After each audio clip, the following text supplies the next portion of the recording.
નમસ્કાર દર્શક મિત્રો, હું છું મયુરી વ્યાસ અને આજના વિડીયોની અંદર તમારા બધાનું સ્વાગત છે। તો ફ્રેન્ડ્સ, પ્રથમ તો તમે ધોરણ 10ની અંદર આવ્યા છો, એના માટે તમને ખૂબ ખૂબ અભિનંદન। અને તમારે બોર્ડની પરીક્ષા આપવાની છે। ખૂબ સારી રીતે તમે તૈયારી કરી શકો અને સ્પેશિયલી અંગ્રેજીની અંદર તમને કોઈ તકલીફ ના પડે એવા હેતુથી આ વિડીયો સિરીઝ તમારા માટે બનાવવામાં આવી રહી છે। તો ફ્રેન્ડ્સ, વધારે સમય ન વેસ્ટ કરતા આપણે તમારો પહેલો યુનિટ છે તો 10th એટલે કે તમે ધોરણ 10ની અંદર છો। ઇંગ્લિશ વિષય હું તમને ભણાવવાનો છું, જેની અંદર યુનિટ 1 છે અગેન્સ્ટ ધ ઓડ્સ। કદાચ તમારી શાળામાં એ યુનિટ કદાચ ચાલી પણ ગયો હશે, છતાં પણ હું તમને એકદમ સિમ્પલ વેની અંદર એની માહિતી આપું। તો ફ્રેન્ડ્સ, એની અંદર તમારે પ્રી ટાસ્ક આવે છે।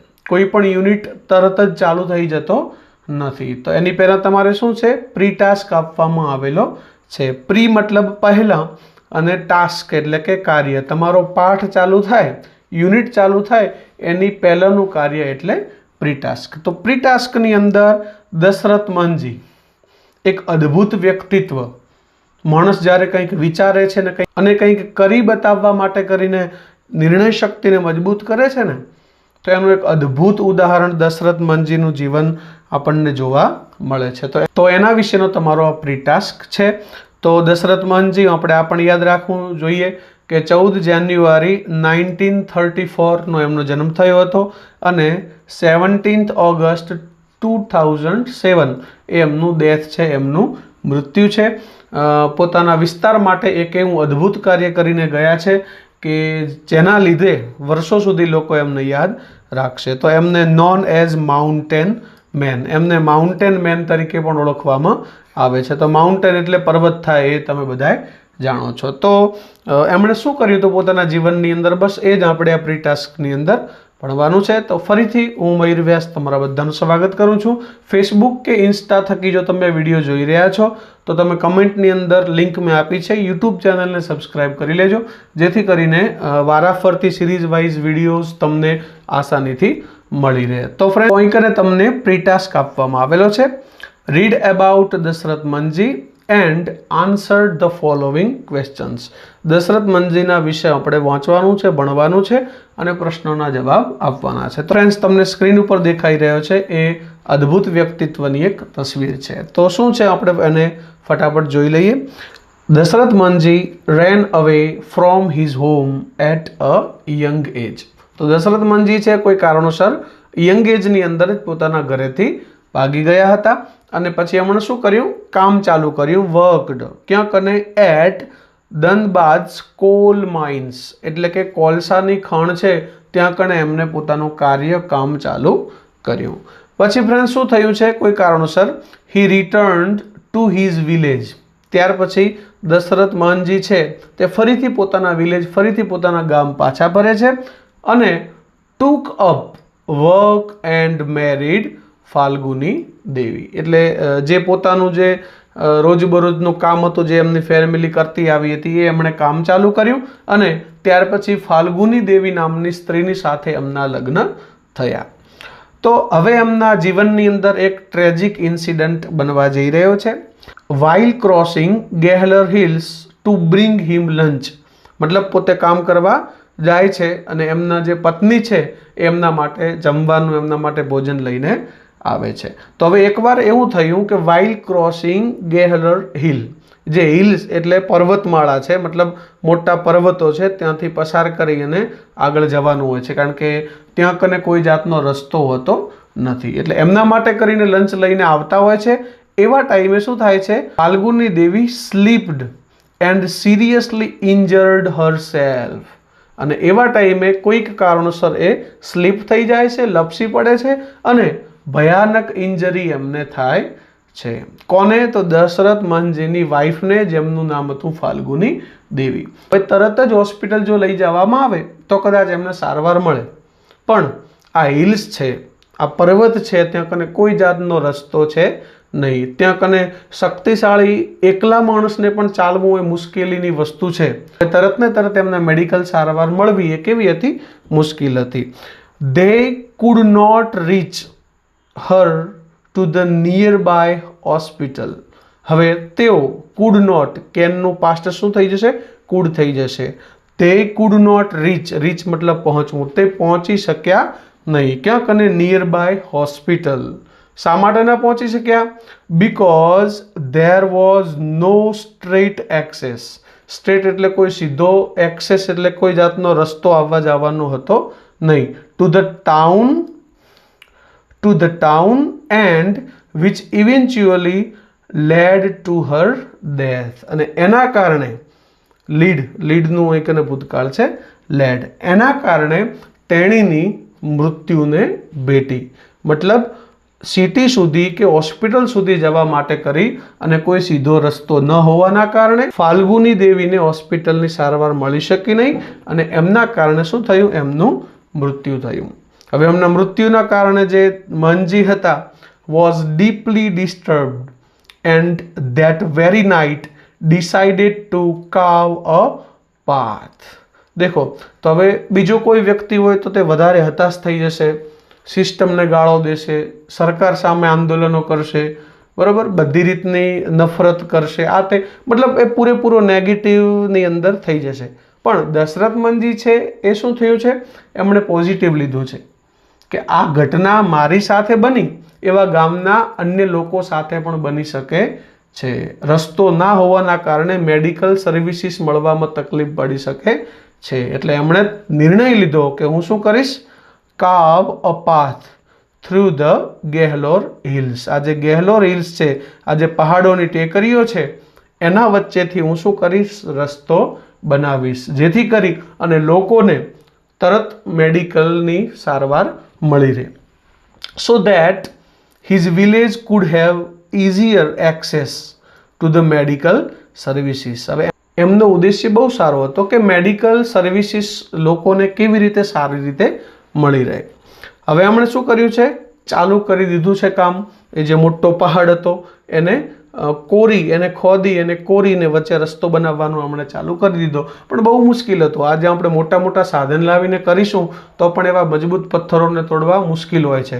તો એકલા હાથે આ કામ કરવું તે અત્યંત કઠિન હતું. હી કાર્વ્ડ પાથ. એમણે છતાં પણ શું કર્યું છે? એક રસ્તો તૈયાર કર્યો. કેવો છે? 360 ફીટ લોંગ, 360 ફીટ લાંબો છે, 25 ફીટ ડીપ એટલે કે ઊંડો, in places and 30 feet wide, wide મતલબ પહોળો. તો એમણે આવો રસ્તો તૈયાર કર્યો છે. Form a road through the rocks in Gehlaur hills. તો ગેહલર હિલ્સના એવડા સખત પથ્થરોની વચ્ચે એમણે કોરી અને આ માપનો રસ્તો એમણે તૈયાર કર્યો છે. તો આપણે યાદ રાખીશું કે કેટલા ફીટ લોંગ છે? તો 360. 25 ફીટ ડીપ છે, ઊંડો છે, અને 30 ફીટ વાઇડ એટલે કે એની પહોળાઈ છે. હી ક્વોટેડ. એમણે કહ્યું, when I started hammering the hill. જ્યારે મેં હિલને, જ્યારે પર્વતને, જ્યારે ખડકને મેં હેમરિંગ કરવાનું ચાલુ કર્યું, એટલે કે એને હથોડી મારી એને તોડવાનું મેં ચાલુ કર્યું, પ્રયત્ન જ્યારે મેં ચાલુ કર્યો, પીપલ કોલ્ડ મી અ લુનેટિક. એવા જ સમયે લોકોએ મને શું કહેવાનું ચાલુ કર્યું?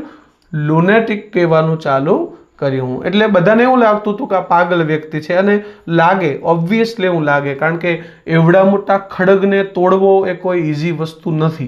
એટલે પહેલાં બધાને એવું જ લાગ્યું હતું કે ભાઈ આ તો કેવું કામ છે, ઇમ્પોસિબલ છે, આ ખોટો પોતાનો લાઈફનો સમય વેસ્ટ કરી રહ્યા છે. સ્વાભાવિક વસ્તુ છે કે એવું લાગે. But that steeled my determination. પરંતુ લોકોએ જેટલી નેગેટિવ વાત કરી એ બધી નેગેટિવ વાત એમના માટે કેવી બનતી ગઈ?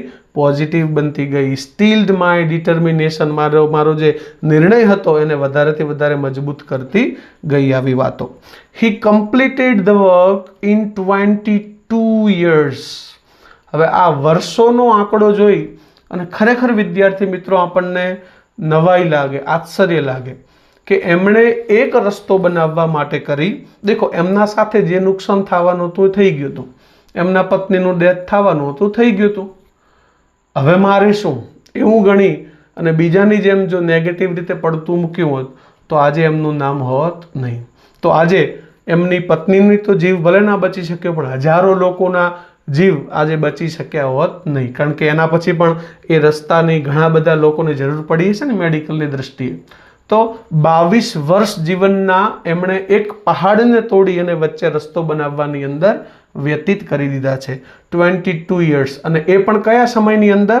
1960 to 1983. 1960 થી 1983 સુધીના સમયની અંદર એમણે એક પહાડ તોડી અને વચ્ચે રસ્તો બનાવવામાં વિતાવી દીધા. This path reduced the distance. આ રસ્તાએ કેટલું ડિસ્ટન્સ છે, કેટલું અંતર છે જે રિડ્યુસ કર્યું? Between the Atri and Wazirganj sectors of the Gaya district from 55 kilometre to 15 kilometre. સીધું 55 કિલોમીટરથી 15 કિલોમીટર સુધી આવી ગયું. તો આ બધી આંકડાકીય માહિતી છે સ્ટુડન્ટ્સ, એ તમારે યાદ રાખવાની રહેશે. Later, Manji said, though most villagers taunted me at first. એમણે કીધું કે ઘણા મોટાભાગના વિલેજર્સ છે, ગામના લોકો શું કરતા? મને ટોન્ટ મારતા. There were quite a few who lent me support. થોડાક જ લોકો એવા હતા કે જેમણે મને સપોર્ટ કર્યો છે. હું ખોદતો હું ત્યારે ફૂડ આપવામાં, ખાવાનું આપવામાં, જરૂરિયાતની વસ્તુઓ લાવવામાં અમુક લોકોએ જ મારી મદદ કરી છે. મોટાભાગના લોકો તો મને ટોન્ટ મારતા હતા. બરાબર. તો કહેવાનો મતલબ એવો છે કે કંઈક તમે સારું કરવા જઈ રહ્યા છો, સારું કરો છો, ત્યારે ટોન્ટ મારવાવાળા લોકો પણ વધારે હોય છે. પણ એમનું સાંભળીને જો આપણે મૂકી દઈએ તો એ આપણું કામ થતું નથી. પણ જે સારા વ્યક્તિઓ છે, જે આપણને સપોર્ટ કરે છે, આપણે એમને જ મહત્ત્વ આપવાનું હોય છે. તો દશરથ મહંજીની લાઈફથી આપણે એટલું તો એટલીસ્ટ શીખી શકીએ. ઘણું બધું શીખવા જેવું છે એમની લાઈફમાંથી કે એક ડિટર્મિનેશન, એક નિર્ણય શક્તિ કેવી હોય તો દશરથ મહંજી જેવી હોય કે એક રસ્તા માટે કરીને આખા પથ્થરને તોડી નાખ્યો એકલા હાથે. 22 વર્ષનો સમયની આહુતિ એક કાર્ય માટે એમણે આપી દીધી અને એના કારણે હજારો લોકોનું જે જીવન હતું એમણે સરળ બનાવ્યું છે. For his achievement Manjhi became popularly known as the mountain man. તો દશરથ મહંજી છે એમને કયા નામથી ઓળખવામાં આવે છે? તો એમને બિરુદ મળ્યું છે mountain man. His name was also proposed by the Bihar government. Bihar ગવર્મેન્ટે એમનું નામ પણ સૂચિત કર્યું હતું પદ્મશ્રી એવોર્ડ માટે કરીને. તો એ પણ એક જાતની કાબિલિયત એમનામાં હતી ત્યારે એ વસ્તુ થઈ શકી 2006ની અંદર. Van a movie on his life. તો ફ્રેન્ડ્સ એમના લાઈફ ઉપર મૂવી પણ છે, શોર્ટ વિડીયોઝ પણ છે, તમે યુટ્યુબમાંથી જોઈ શકો છો. એમના લાઈફની સંઘર્ષની કહાની તમે એકવાર જોજો, ખરેખર આંખમાંથી આંસુ આવી જશે. અને એક વ્યક્તિ જે પોતાના ગામ માટે કરી અને શું કરી શકે છે એનું ઉદાહરણ તમને મળશે. Padma Shri award in 2006.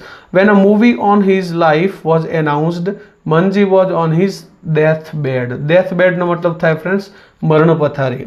એમના જીવન ઉપર મૂવી બનશે એવું એનાઉન્સ થયું ત્યારે તે મરણ પથારીએ હતા. અને કોઈના લાઈફ ઉપર આપણે કંઈક બનાવવું હોય તો એમની પરમિશન આપણે લેવી પડે. તો he put his thumb impression, એટલે આવી રીતે એમણે થમ ઇમ્પ્રેશન આપી હતી. જ્યારે એગ્રીમેન્ટવાળા આવ્યા કે ભાઈ અમે તમારા ઉપર મૂવી બનાવીએ ત્યારે એમની રજા જોઈએ ને, તો એમણે રજા આવી રીતે થમ ઇમ્પ્રેશન આપીને આપી હતી. કારણ કે એવા સમયે તે ડેથ બેડ ઉપર હતા, મરણ પથારી પર હતા. તો એ પણ બહુ મોટી વસ્તુ કહેવાય કે ભાઈ એમના જીવનનું સંઘર્ષ મૂવી દ્વારા બીજા લોકો સુધી પહોંચાડવામાં આવે તો વધારેથી વધારે લોકો એમના સંઘર્ષ વિશે જાણી શકે. એન્ડ ગેવ અવે એક્સક્લુસિવ રાઇટ્સ. અને રાઇટ્સ એમણે આપ્યા હતા, અધિકાર આપ્યો હતો કે કોઈ વાંધો નહીં, તમે મારા જીવન ઉપર ડોક્યુમેન્ટરી મૂવી આદિ બનાવી શકો છો. To make a film on his life. The mountain man was given a state funeral. અને એમના મૃત્યુ પછી એમને એક ઉચ્ચ સ્તરીય એમને ફ્યુનરલ આપવામાં આવ્યું બિહાર ગવર્મેન્ટ થકી. બરાબર.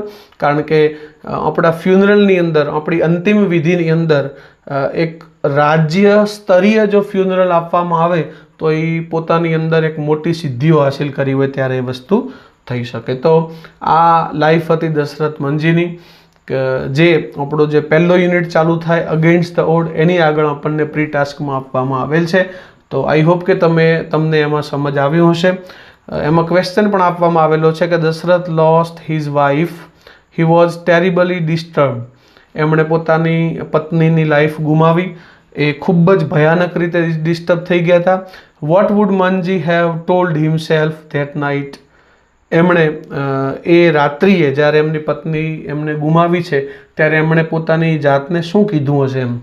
તો આપણા જેવો કોઈ વ્યક્તિ હોય તો શું કહે કે બ્યુઅલ ગોડ ટુક અવે my wife now I hate God. ભગવાન તે મારાથી મારી પત્ની છીનવી લીધી, હું તને નફરત કરીશ, બરાબર. I must do dharna against the government, હું ગવર્મેન્ટની અગેન્સ્ટ ધરના કરીશ કે ભાઈ તમારો રોડ નહોતો એના કારણે પર્વત ઉપર ચડવાથી સ્લીપ થવાથી મારી પત્નીનું મૃત્યુ થયું, આ તે. પણ એમણે શું કર્યું છે, I my self will start making a road through hills.